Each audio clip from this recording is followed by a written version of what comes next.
Tana joué kalo kilita ani saba samba flani mugo ani woro DMS-TV chenamso ani choni yantuma ayo bismillah DMS-TV sanfɛ foli antano ban kan bagana lamɛbaga bɛɛ lajɛlen Mali kɔnɔ ani Mali kɔ kan aw ka dɔn kibaru ni o wagati sele sananga da se an bi kunnafoni ba mani ka olu daw kulo kan an bɛ hakilina jigi ka bɛ se ka dɛmɛ ni kunnafoni kan ni na charle ani ka hakilinaw di hakilina diyɔrɔ la wala kɔfɛ bi kunnafoni ba ma bolo ni ka olu daw kulo kan dɔ bɛ tali kɛ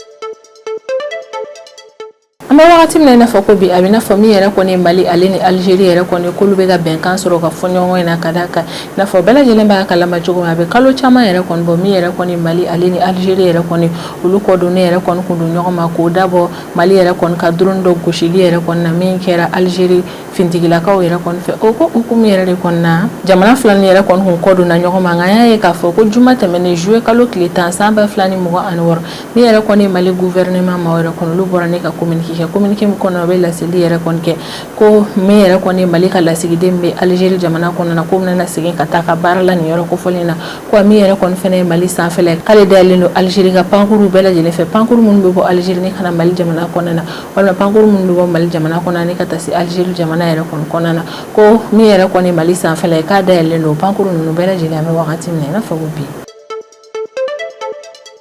mi OCC ni office central stupéfiant ni kɔni cakɛdɛ an ka Mali jamana kɔnɔna minnu ka baara bɛn don ɲɛnamafɛn doni kɛlɛli ma i n'a fɔ bɛɛ lajɛlen b'a kalama cogo min sanga ani wagati min yɛrɛ kɔni OCC ma olu kɔni cɛsiri bɛ opération kɛla jamana in fantan naani bɛɛ lajɛlen na walasa min yɛrɛ kɔni ɲɛnamafɛn o kana na don Mali jamana kɔnɔna tugasi la o ko hukumu yɛrɛ de kɔnɔna ko don tɛmɛnenw yɛrɛ kɔnɔna min yɛrɛ kɔni an ka Bamako rive gauche OCC cɛdenw yɛrɛ kɔni k'olu opération ba dɔ yɛrɛ kɔni kɛ an ka Bamako yɛrɛ kɔni kɔnɔna na opération min yɛrɛ kɔni kuncɛra ni bolodali ye kushini o ye ɲɛnamafɛn o kɔni kilogramme 7 ani dɔɔni yɛrɛ kɔni kan ko bolodali ye kushi kofɔlen yɛrɛ kɔni fɛnɛ kan kɔfɛ min yɛrɛ kɔni OCC cɛdenw olu sera ka bolo da maa fila yɛrɛ kɔni ka bisɛbɛ kɛ maa fila mun na k'a fɔ k'u ka baara bɛn don ɲɛnamafɛn feerelen ma an ka Mali jamana kɔnɔna na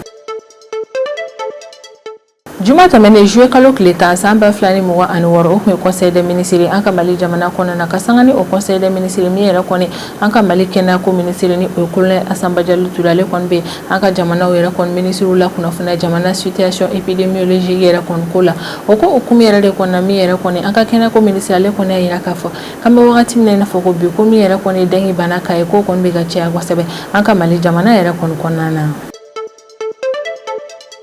i n'a fɔ an kun y'a fɔ ye cogo min na yɛrɛ kɔni min yɛrɛ kɔni Mali ale ni Algérie an bɛ wagati min na i n'a fɔ ko bi a bɛ n'a fɔ olu bɛ fɛ ka bɛn yɛrɛ kɔni ni ɲɔgɔn cɛ min yɛrɛ kɔni fɔɲɔgɔnkɔ in ye ka dankari o la o ko hukumu de la juma tɛmɛnen juillet kalo tile 10 san 2026 min yɛrɛ kɔni Algérie autorité ma olu bɔra ne ka communiqué min kɔnɔ o kɔni bɛ laseli kɛ ko min yɛrɛ kɔni Algérie sanfɛla yɛrɛ kɔni ko o dayɛlɛla Mali pankuru bɛɛ lajɛlen yɛrɛ kɔni an bɛ wagati min na i n'a fɔ ko bi ka da kan i n'a fɔ bɛɛ lajɛlen b'a kalama cogo wagati tɛmɛnenw na min yɛrɛ kɔni Algérie ale kun kɛmɛ ni k'i ka sanfɛla yɛrɛ kɔni datugu Mali pankuru la nka an bɛ wagati min na i n'a fɔ ko bi Algérie kɔni ye décision ta ko pankuru minnu bɛ bɔ Mali jamana kɔnɔna na ka na Algérie jamana kɔnɔna na walima pankuru minnu yɛrɛ kɔni bɛ bɔ Algérie jamana kɔnɔna na ni ka taa Mali jamana kɔnɔna na ko yamaruya b'o pankuru bɛɛ lajɛlen bolo ni ka pan Algérie sanfɛla yɛrɛ kɔnɔna an bɛ wagati min na i n'a fɔ ko bi an bɛ wagati min na i n'a fɔ ko bi min yɛrɛ kɔni AES ni o ye Mali Burkina Faso ale Niger yɛrɛ kɔni olu bɛ ka fɛɛrɛ bɛɛ lajɛlen latigɛ walasa min yɛrɛ kɔni AES ka force unifiée yɛrɛ kɔni k'ale dilanni baaraw yɛrɛ kɔni teliya kosɛbɛ walasa min yɛrɛ kɔni jamana saba ni olu bɛ se ka lakana u ka ni force unifiée yɛrɛ kɔni fɛ o ko hukumu yɛrɛ de kɔni na juma tɛmɛnen juillet kalo tile 10 san 2026 AES jamanaw yɛrɛ kɔni ka lafasali ministre olu kɔni u ka session ordinaire dɔ yɛrɛ kɔni kɛ Burkina Faso Fabala ni o ye Ouagadougou ye u ka session ordinaire yɛrɛ kɔni kun kɛ kun de walasa u bɛ se ka baaraw yɛrɛ kɔni kɛ halisa min kɔni AES ka force unifiée yɛrɛ kɔni ale dilanni ka teliya ni ka dilanni yɛrɛ kɔni ban walasa AES ka force unifiée cɛdenw yɛrɛ kɔni bɛ se k'u ka opération daminɛ cogo min ni ka jaabi ɲumanbaw sɔrɔ kɛlɛkɛyɔrɔw la wagati min na bɛɛ lajɛlen sigilen don n'a ye k'a fɔ ko min yɛrɛ kɔni États-Unis Irak ka kɛlɛkun yɛrɛ kɔni k'o sera a kuncɛmayɔrɔ yɛrɛ kɔni ma k'ale tɛna na mɛn ko damina kari ni kɛlɛ yɛrɛ kɔnɔ wagati kofɔlen yɛrɛ kɔni kelen na an y'a ye k'a fɔ juma tɛmɛnen juillet kalo tile 10 san 2026 min yɛrɛ kɔni Donald Trump n'o ye États-Unis jamana ɲɛmaa ale bɛ bɔ ni ka menace yɛrɛ kɔni kɛ ko min yɛrɛ kɔni Iran ko ni Iran y'a essayer ka ale Donald Trump yɛrɛ kɔni faga ko ale kelen don ka yamaruya di États-Unis fintigilakaw ma ka ban k'u bɛ missile bayirikaw yɛrɛ de kɔni fili ni ka taa Iran jamana kɔnɔna na ka Iran ko yɛrɛ kɔni ban bɛ wagati min na i n'a fɔ ko bi ni kunnafoni ba de bɛ an bolo kɔrɔ bi an bɛna minnu walawala aw ye bi don kibaru kɔnɔna na abe wakati mina ina fa ko bi Mali ale ni Algeria olu yɛrɛ kɔni be ɲina kana ɲɛ ko yɛrɛ kɔni na kada ka ina fa bɛɛ lajɛlen b'a kalama cogo min a be kalo caman yɛrɛ kɔni bɔ min yɛrɛ kɔni Mali jamana ale ni Algeria jamana olu kɔni kɔdonnen don ɲɔgɔn ma k'o dabɔ Algeria kelen ni ka Mali yɛrɛ kɔni fintigilakaw ka drone dɔ yɛrɛ kɔni bugɔni ka bin Mali dugukolo yɛrɛ kɔni kan o wale yɛrɛ kɔni kɔfɛ jamana fila ni yɛrɛ kɔni kuma ɲɔgɔnya kun tɛ u ni ɲɔgɔn cɛ la wa bɛɛ lajɛlen kun y'i ka sanfɛla datugu ɲɔgɔn na nka an kɔni y'a ye k'a fɔ an bɛ wagati min na i n'a fɔ ko bi ko jamana fila ni bɛ fɛ ka fɛɛrɛ yɛrɛ kɔni latigɛ ni ka dankari fɔ ɲɔgɔn kɔ in yɛrɛ kɔni na ka sigi ka fɔ yɛrɛ kɔni fanga di o yɛrɛ de kɔni ma o ko hukumu de la juma tɛmɛnen juillet kalo tile 10 san 2026 min yɛrɛ kɔni an ka Mali gouvernement ma olu kɔni bɔra ni ka laseli kɛ communiqué la communiqué min yɛrɛ kɔni kɔnɔna o bɛ laseli kɛ communiqué min yɛrɛ kɔni kɔnɔna o bɛ laseli dɔw yɛrɛ kɔni kɛ laseli minnu kɔni b'a yira k'a fɔ ko jɛɲɔgɔnya ale ni teriya jɛɲɔgɔnya min yɛrɛ kɔni kun bɛ Mali ale ni Algérie yɛrɛ kɔni ɲɔgɔn cɛ la ko o baaraw yɛrɛ kɔni nana daminɛ ko kura an bɛ wagati min na i n'a fɔ ko min communiqué yɛrɛ kɔni kɔnɔna min yɛrɛ kɔni an ka Mali autorité olu kɔni bɛ décision yɛrɛ kɔni ta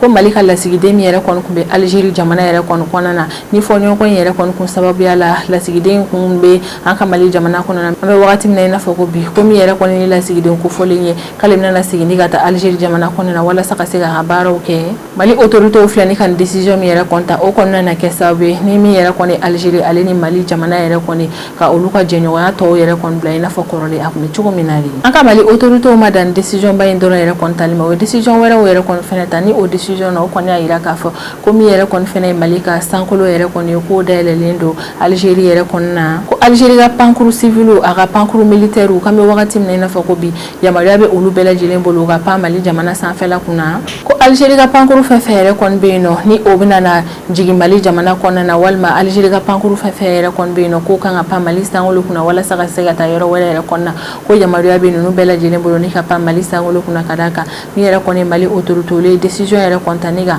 an ka sankolo yɛrɛ kɔni dayɛlɛ Algérie la an ka Mali autorité filɛ ni ka décision min yɛrɛ kɔni ta o bɛ dankari wagati tɛmɛnen décision dɔ yɛrɛ kɔni na ni a kɔni yirala k'a fɔ ko décision in yɛrɛ kɔni kun kɛra sababu ye ni sanfɛ jɛɲɔgɔnya min yɛrɛ kɔni kun bɛ Mali ale ni Algérie yɛrɛ kɔni ɲɔgɔn cɛ la u ka pankuru ko ta fanfɛla la a kun kɛra sababu ye ni ka dankari o la nka an bɛ wagati min na i n'a fɔ ko bi jamana fila ni bɛɛ lajɛlen ka pankuru bɛ se ka pan ɲɔgɔn ka jamana kunna communiqué yɛrɛ kɔni kɔnɔna na min yɛrɛ kɔni an ka Mali autorité yɛrɛ kɔni olu b'a perepere latigɛ k'a fɔ ko n'i y'a ye olu kɔni décision in yɛrɛ kɔni ta dɔ wɛrɛ tɛ ka d'a kan u y'a ye k'a fɔ k'a ŋaniya bɛ Mali autorité ale ni Algérie autorité ma o bɛɛ lajɛlen kɔnɔ ka fɛɛrɛ yɛrɛ kɔni latigɛ jɛɲɔgɔnya min kun bɛ u ni ɲɔgɔn cɛ la wagati tɛmɛnenw na ka o jɛɲɔgɔnya daminɛ ko kura ye walasa min yɛrɛ kɔni ye jamana fila ni yɛrɛ kɔnɔ olu bɛ se ka continuer ni u ka baaraw yɛrɛ kɔni ye an kɔni bɛ wagati min na i n'a fɔ ko bi Mali autorité yɛrɛ kɔni kelen ni ka décision yɛrɛ kɔni ta maa caman yɛrɛ kɔni bɔra ni ka foliba kɛ ka ɲɛsin Mali autorité yɛrɛ kɔni ma ka d'a kan ko nin décision yɛrɛ kɔni tali o b'a yira k'a fɔ ko jamana fila ni kɔni y'a faamu k'a fɔ ko ni fɔɲɔgɔnkɔ yɛrɛ kɔni kɛra ko sigi ka fɔ yɛrɛ de ka fusa ni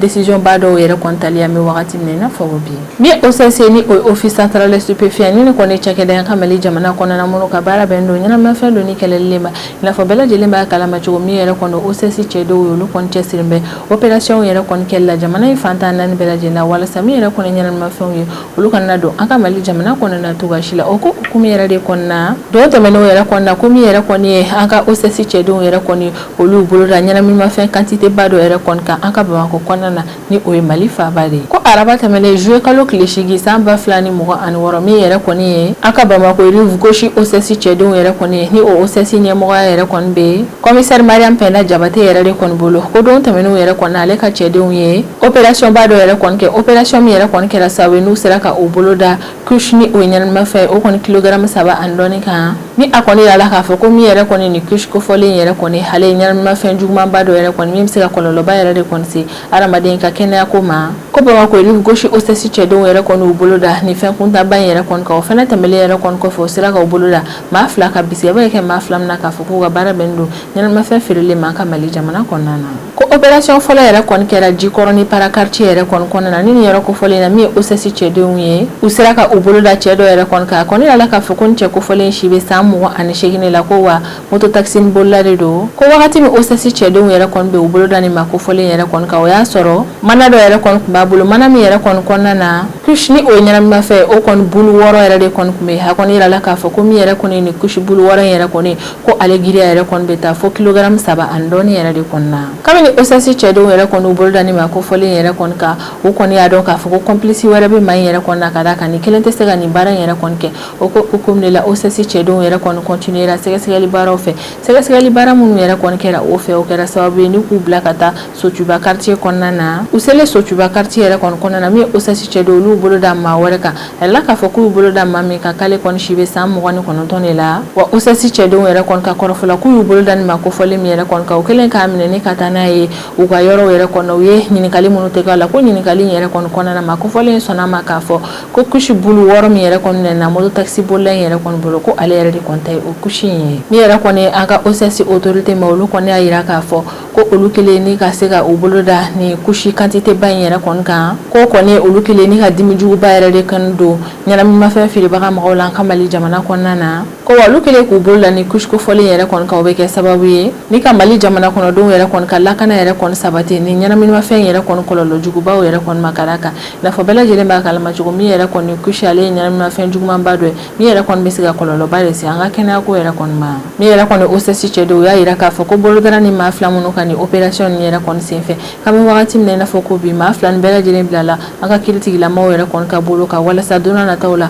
maa fila ninnu ni ɲakili min k'a kɔ ka se ka da u kan u ka walew in yɛrɛ kɔni na wa min yɛrɛ kɔni osasi cɛ dɔw y'a yira k'a fɔ k'u tɛna ko in yɛrɛ kɔni ka ɲi ta k'alisa olu nana continuer u ka sɛgɛsɛgɛli baaraw yɛrɛ kɔni fɛ walasa n'a y'a sɔrɔ complice wɛrɛ tun bɛ maa fila na u ka wale jugu in kɔnɔna na ka fɛla tigɛ ni ka bolo dɔw complice ninnu kan walima n'a y'a sɔrɔ ko in yɛrɛ kɔni ye réseau ye ka fɛla tigɛ ni ka réseau in ci walasa min yɛrɛ kɔni ye malidenw ye olu ka lakana bɛ se ka sabati ni ɲɛnaminimafɛn ninnu kɔlɔlɔw yɛrɛ kɔni ma ni opération yɛrɛ kɔni senfɛ min y'an ka osasi cɛdenw yɛrɛ kɔni olu bɛ ka yira maliden bɛɛ lajɛlen la k'a fɔ k'olu kɔni cɛsiri mɛ ɲɛnaminimafɛn donni kɛlɛli yɛrɛ kɔnɔna ni ka bɔ an ka Mali jamana kɔnɔna na walasa ka se ka an ka sifinnakaw yɛrɛ kɔni ka lakana sabati hali ni min yɛrɛ kɔni ye jamana kɔnɔdenw yɛrɛ kɔni ka kɛnɛyako ye k'aw bɛɛ lajɛlen yɛrɛ kɔni lakana ni ɲɛnaminimafɛn nin yɛrɛ kɔni tali kɔlɔlɔw ma bɛ wagati min na i n'a fɔ ko bi juma tɛmɛnen juillet kalo tile 10 san 2026 o tun ye conseil des ministres an ka Mali jamana kɔnɔna na ka sanga ni o conseil des ministres yɛrɛ kɔni min an ka Mali kɛnɛyako ministre ni o ye colonel Assamba Diallo Touré ale kɔni ye an ka jamana ministre yɛrɛ kɔni la kunnafoniya jamana situation épidémiologique yɛrɛ kɔni na bɛ wagati min na i n'a fɔ ko bi an ka kɛnɛyako ministre ni o ye colonel Assamba Diallo Touré ale kɔni ye an ka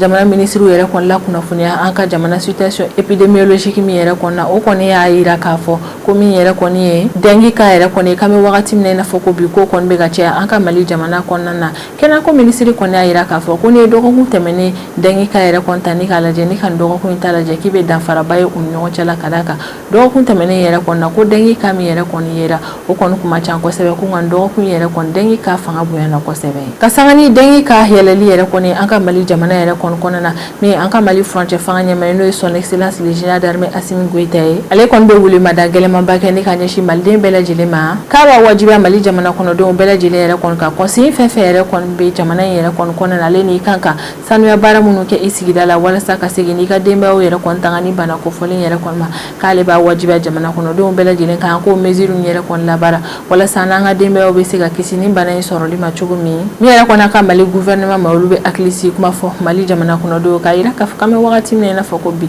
ko min yɛrɛ kɔni ye an ka furakɛlisow yɛrɛ kɔni k'olu yɛrɛ kɔni cɛsirilen yɛrɛ kɔni bɛ to ka baaraw kɛ walasa min yɛrɛ kɔni ye bana kofɔlen ye ale carili yɛrɛ kɔni fanga ka dɔgɔya kosɛbɛ ko hukumu yɛrɛ de kɔnɔ u bɛ wulimada kɛ ni ka ɲɛsin jamana kɔnɔdenw fɛnɛ ma an ka olu yɛrɛ kɔni dɛmɛ o baara yɛrɛ kɔni kɛli la ni an ka jateminɛw cɛli an ka hakili to an yɛrɛ la kosɛbɛ wa min yɛrɛ kɔni an ka jamana kɔnɔden ɲuman ye an kɔni k'o labaara bɛ wagati min na i n'a fɔ ko bi ni yɔrɔ in yɛrɛ kɔni na an fɛnɛ bɛ wulimada kɛ ni ka ɲɛsin jamana kɔnɔdenw bɛɛ lajɛlen ma k'a yira k'a fɔ ko n'an kɔni y'an fanga yɛrɛ kɔni fara ɲɔgɔn kan sɛgɛ foyi yɛrɛ kɔni t'a la an bɛ nin bana kofɔlen si latunu ka bɔ an ka Mali jamana kɔnɔna na o ko hukumu yɛrɛ de kɔnɔna a ka kan an bɛ wagati min na i n'a fɔ ko bi mesure minnu yɛrɛ kɔni bɛ yen nɔ walasa an bɛ se ka n'an ka denbayaw yɛrɛ kɔni kisi ni bana kofɔlen sɔrɔli ma a laɲininen don bɛɛ lajɛlen fɛ an k'o mesure yɛrɛ kɔni labaara walasa min yɛrɛ kɔni ye bana kofɔlen ye an ka jɛ ɲɔgɔn fɛ ni k'o si latunu ka bɔ Mali jamana kɔnɔna na sisan an bɛ tɛmɛ n'an ka jamana kɔfɛ kibaruyaw ye o kɔnɔna na an bɛ taa Algérie jamana kɔnɔna na i n'a fɔ an kun y'a fɔ ye cogo min na yɛrɛ kɔni min yɛrɛ kɔni Algérie ale ni Mali an bɛ wagati min na i n'a fɔ ko bi olu fila bɛɛ lajɛlen yɛrɛ kɔni décision yɛrɛ kɔni ta ko u tɛna na u kɔ don ɲɔgɔn ma yɛrɛ kɔni k'u bɛna fɛɛrɛ yɛrɛ kɔni latigɛ ni ka kɔ jɛɲɔgɔnyaw daminɛ ko kura ye o ko hukumu yɛrɛ de kɔni na juma tɛmɛnen juillet kalo tile 10 san 2026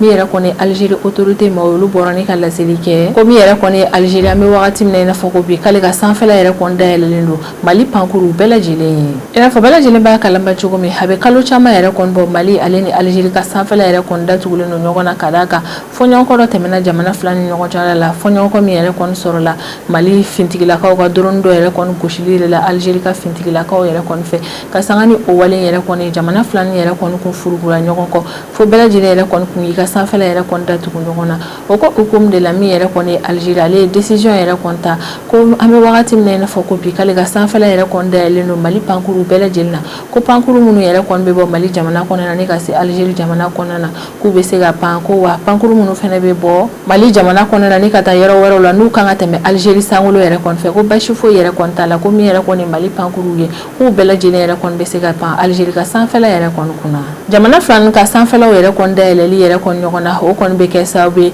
ni an bɛ wagati min na i n'a fɔ ko bi pankuru yɛrɛ kɔni bɛ se ka tɛmɛ jamana fila ninnu ka sanfɛlaw la wa wale yɛrɛ kɔni bɛ kɛ wagati dɔ la o y'a sɔrɔ an ye wagati dɔ yɛrɛ kɔni kɛ jamana fila ninnu si ka pankuru yɛrɛ kɔni kun tɛ se ka pan ɲɔgɔn ka sanfɛla yɛrɛ kɔni na wa maa caman kɔni y'a yira k'a fɔ ko jamana fila ni kelen ni ka décision yɛrɛ kɔni ta o bɛ kɛ sababu ye ni ka voyage kɛlaw yɛrɛ kɔni ka voyage nɔgɔya u bolo kosɛbɛ ko min yɛrɛ kɔni ye feerefɛnw yɛrɛ kɔni nali ye Mali ni Algérie ni ɲɔgɔn cɛ la ale ni Mali Algérie ani diɲɛ mɔgɔ tɔw yɛrɛ kɔni ɲɔgɔn cɛla la k'a bɛ wagati min na i n'a fɔ ko bi jamana fila ni yɛrɛ kɔni ka sanfɛla dayɛlɛli ɲɔgɔn na o kɔni nana kɛ sababu ye ni ka o feerefɛn ni yɛrɛ kɔni ladonni baaraw yɛrɛ kɔni nɔgɔya jamana fila ni ɲɔgɔn cɛla la an bɛ wagati min na i n'a fɔ ko bi min AES jamanaw ye ni o ye Mali Burkina Faso ale Niger yɛrɛ kɔni olu b'u cɛsiri ka fɛɛrɛ bɛɛ lajɛlen latigɛ walasa min yɛrɛ kɔni AES ka force unifiée yɛrɛ kɔni ale dilanni baaraw yɛrɛ kɔni ka teliya kosɛbɛ walasa ni force unifiée bɛ se ka opération daminɛ jamana saba ninnu kɔnɔna na min yɛrɛ kɔni ye jamana saba ninnu ye ka olu lakana yɛrɛ kɔni sabati o ko hukumu yɛrɛ de kɔni na juma tɛmɛnen juillet kalo tile 10 san 2026 min yɛrɛ kɔni AES ka lafasali ministres y'olu kɔni kun bɛ session ordinaire dɔ yɛrɛ kɔni na Burkina Faso faaba la ni o ye Ouagadougou ye AES ka lafasali ministres kɔni kun bɛ u ka ni ɲɔgɔn ye min yɛrɛ kɔni na Burkina Faso jamana kɔnɔna na ɲɔgɔn ye yɛrɛ kɔni kun kɛ kun de ye walasa halisa ka continuer baaraw yɛrɛ kɔni fɛ baara minnu nana kɛ sababu ye ni ka AES ka force unifiée yɛrɛ kɔni bila sen ka teliya yɛrɛ kɔni na AES ka lafasali ministres yɛrɛ kɔni ka ni ɲɔgɔn ye yɛrɛ kɔni kun ɲɛmɔgɔyalen kun don général de division Célestin Saint-Paul yɛrɛ de kɔni fɛ ni ale ye Burkina Faso ka kɛlɛ ko ale ni a ka lafasali ministre yɛrɛ kɔni ye wa maaba wɛrɛw yɛrɛ kɔni fɛnɛ kun bɛ ni ɲɔgɔn ye kɛyɔrɔ yɛrɛ kɔni na ni o ye général Salifou Modi ni ale kɔni ye Niger ka lafasali ministre fo ka taa se général Oumar Diarra yɛrɛ kɔni ni ale an ka Mali ministre de la défense yɛrɛ kɔni ka délégué yɛrɛ kɔni ye jamana saba ni yɛrɛ kɔni ka lafasali ministres ka ɲɔgɔn ye yɛrɛ kɔni kuma ɲɔgɔnyaw kɔnɔna na u da yɛrɛ kɔni taara se fɛɛrɛlatigɛw yɛrɛ kɔni ma AES ka force unifiée sinsili ko la sen kan n'u bɛ fɛ ka fɛɛrɛ yɛrɛ kɔni latigɛ ka sariya dɔw yɛrɛ kɔni sigi AES ka force unifiée ko in na walasa AES ka force unifiée yɛrɛ kɔni nana jɛ ɲɔgɔn fɛ ni ka opération minnu yɛrɛ kɔni kɛ AES jamanaw yɛrɛ kɔni kɔnɔna na ka fɛɛrɛ yɛrɛ kɔni latigɛ ni ka o opération bɛɛ lajɛlen dalakɛɲɛ ni ɲɔgɔn ye ni yɛrɛ kɔni lafasali ministre ni yɛrɛ kɔni ɲɔgɔn ye kɛyɔrɔ in na u kɔni y'a yira k'a fɔ k'a kɔni ka di olu yɛrɛ kɔni ye ka force unifiée dɔ yɛrɛ kɔni sigi sen kan min ka jaabi ka teli wa a fanga bɛ min yɛrɛ kɔni na ka taa opération yɛrɛ kɔni kɛ teliya yɛrɛ kɔni na walasa min yɛrɛ kɔni ye lakanako gɛlɛya min bɛ AES jamanaw kɔnɔna na ka fɛɛrɛ yɛrɛ kɔni latigɛ ni ka o lakanako gɛlɛya nin bɛɛ lajɛlen yɛrɛ kɔni kɛlɛ kumaɲɔgɔnya nin yɛrɛ kɔni kɔnɔna na ministres ka kumaw yɛrɛ kɔni bolila fɛɛrɛlatigɛw fɛnɛ na walasa ka dɔ fara AES ka force unifiée ka cɛdenw kan wa u bɛ fɛ ka fɛɛrɛ yɛrɛ kɔni latigɛ ni ka dɔ fara AES ka force unifiée yɛrɛ kɔni ka kɛlɛkɛminɛnw fɛnɛ kan ale ni u da taara se kuma wɛrɛw yɛrɛ kɔni ma n'u bɛ se ka fɛɛrɛ minnu yɛrɛ kɔni latigɛ walasa AES ka force unifiée yɛrɛ kɔni bɛ se ka teliya ni ka opération yɛrɛ kɔni daminɛ bɛ wagati min na i n'a fɔ ko bi ministres da taara se nin ko nin bɛɛ lajɛlen ma wala in bɛɛ lajɛlen bɛ kun de ye walasa min yɛrɛ kɔni ye ka fɛɛrɛ yɛrɛ kɔni latigɛ force unifiée yɛrɛ kɔni ka sigi sen kan kosɛbɛ walasa min yɛrɛ kɔni ye jamana saba nin ka lakana o ka se ka sabati ni ɲɔgɔn ye kɛyɔrɔ yɛrɛ kɔni na min yɛrɛ kɔni ye général Célestin Saint-Paul yɛrɛ kɔni ni ale de Burkina Faso ka kɛlɛko ministre ye ale kɔni bɛ sinsin a kan kosɛbɛ k'an bɛ wagati min na i n'a fɔ ko bi ko min yɛrɛ kɔni AES ka ni force unifiée ye ko kɔni nana kɛ AES jamanaw yɛrɛ kɔni ka fintigilaka nataw de ye ko wa olu kɔni ka laɲini yɛrɛ de kɔni ka fɛɛrɛ yɛrɛ kɔni latigɛ ka kɛlɛkɛcɛw yɛrɛ kɔni sɔrɔ kuda ye minnu bɛ se ka opération yɛrɛ kɔni kɛ sanga ani wagati wa n'u pɛrɛnnen yɛrɛ kɔni don kuma bɛɛ ka jaabi yɛrɛ kɔni kɛ ni ka ɲɛsin lakanako gɛlɛya minnu yɛrɛ kɔni bɛ AES jamanaw kɔnɔna na an bɛ wagati min na i n'a fɔ ko bi walasa ka dansigi an ka bidon kibaru la an bɛ taa États-Unis jamana kɔnɔna na wagati min bɛɛ lajɛlen yɛrɛ kɔni kun kɛ bɛ ni k'i hakilina tigɛ k'a yira k'a fɔ ko min yɛrɛ kɔni États-Unis ale ni Iran ko olu ka kɛlɛko in yɛrɛ kɔni banna k'a tɔ dɔrɔn yɛrɛ de kɔni jamana fila nin k'u bolo n'o yɛrɛ kɔni bila bɛnkan sɛbɛn laban dɔ yɛrɛ kɔni na o wagati kelen yɛrɛ kɔni na an y'a ye k'a fɔ juma tɛmɛnen juillet kalo tile 10 san 2026 min yɛrɛ kɔni ye Donald Trump n'o ye États-Unis jamana ɲɛmaa ale kɔni bɔra ni ka Iran yɛrɛ kɔni menacer ko kura ye Donald Trump ka menace yɛrɛ kɔni kɔnɔna na a kɔni y'a yira k'a fɔ ko ko ni Iran kɔni y'a essayer k'ale Donald Trump yɛrɛ kɔni faga ko siga foyi yɛrɛ kɔni t'a la ko min yɛrɛ kɔni États-Unis fintigilakaw yɛrɛ kɔni k'u bɛ missile bayirikaw de filini ka taa Iran jamana fɛnɛ kɔnɔna na ni kunnafoniya yɛrɛ kɔni laseli yɛrɛ kɔni kɛra Donald Trump yɛrɛ de kɔni fɛ a ka bɔlɔsiraw kan wa Donald Trump ka kɔrɔfila a ka bɔlɔsiraw kan a y'a yira k'a fɔ k'an bɛ wagati min na i n'a fɔ ko bi ko missile 1000 yɛrɛ de kɔni bɛ soba dɔ yɛrɛ kɔni kɔnɔna na min datugulen don missile in bɛɛ lajɛlen yɛrɛ kɔni chargé don wa missile nin yɛrɛ kɔni tilen bɛ ni k'u ɲɛsin Iran jamana yɛrɛ de kɔni ma ko o missile 1000 nin yɛrɛ kɔni kɔfɛ missile bayirika wɛrɛw yɛrɛ kɔni fɛnɛ bɛ yen nɔ minnu fɛnɛ pɛrɛnnen don ka ni missile 1000 nin yɛrɛ kɔni suit ni olu yɛrɛ kɔni taara frappes kɛ ko min yɛrɛ kɔni Iran gouvernement maaw yɛrɛ kɔni u bɛ ka menace min yɛrɛ kɔni kɛ ni o de ye k'a fɔ k'u bɛna na Donald Trump yɛrɛ kɔni faga ko ni Iran maaw yɛrɛ kɔni kariara ni k'u ka o menace in yɛrɛ kɔni labaara ka d'a kan ko min yɛrɛ kɔni Iran autorité maaw yɛrɛ kɔni olu ye nin kuma in yɛrɛ kɔni fɔ yɔrɔ caman na ka yira k'a fɔ k'u bɛ fɛ ka Donald Trump yɛrɛ kɔni faga ko min yɛrɛ kɔni Iran autorité maaw ye n'u ka menace in yɛrɛ kɔni labaara ko siga foyi t'a la min yɛrɛ kɔni États-Unis ka ni missile bayirika nin yɛrɛ kɔni olu bɛɛ lajɛlen bɛna filini ka taa Iran jamana yɛrɛ kɔni kɔnɔna na a ka kuma yɛrɛ kɔni kɔnɔna na a b'a yira k'a fɔ k'ale ordre yɛrɛ kɔni di a ka fintigilakaw ma ka ban wa y'a yira k'a fɔ ko min yɛrɛ kɔni États-Unis fintigilakaw ye k'olu pɛrɛnnen don u bɛ ale ka bila la wa fanga bɛ u yɛrɛ kɔni na san kelen kuntagala yɛrɛ kɔni kɔnɔna na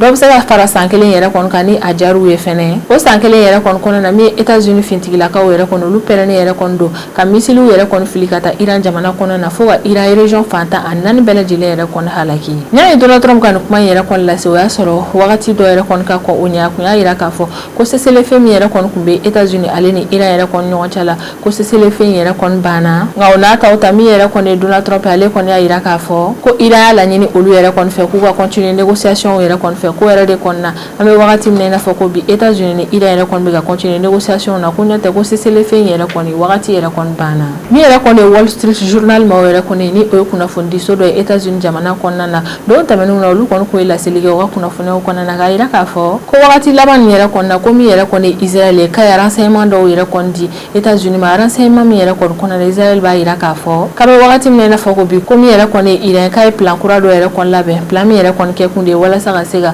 Donald Trump yɛrɛ kɔni faga ni o États-Unis jamana ɲɛmɛ o wale yɛrɛ de kɔni kɔfɛ an y'a ye k'a fɔ min yɛrɛ kɔni Donald Trump ale bɔra ni ka menace yɛrɛ kɔni kɛ k'a yira k'a fɔ ko Iran maaw yɛrɛ kɔni bɛ ka menace min kɛ ale yɛrɛ kɔni na a bɛ wagati jan bɔ ni o ye k'u bɛna na ale yɛrɛ kɔni faga ko ni baasi ye ale Donald Trump sɔrɔ min yɛrɛ kɔni ale fɛn Donald Trump ale kelen don ka ordre di a ka fintigilakaw ma ka ban u bɛna na missile bayirikaw yɛrɛ de kɔni fili ka taa Iran jamana yɛrɛ kɔni kɔnɔna na ni ne bɛ dan sigi an ka bidon kibaru la an b'an kanubaga n'a lamɛnbagaw bɛɛ lajɛlen fo Mali kɔnɔ ani Mali kɔ kan an bɛ aw hakilina jigin k'aw bɛ se k'an dɛmɛ ni kunnafoniya ni kanni n'a carili ani k'aw hakilinaw di hakilina diyɔrɔ la wale kɔfɛ an b'a fɛ na ko aw k'an bɛn a ɲɔgɔnna wɛrɛ ma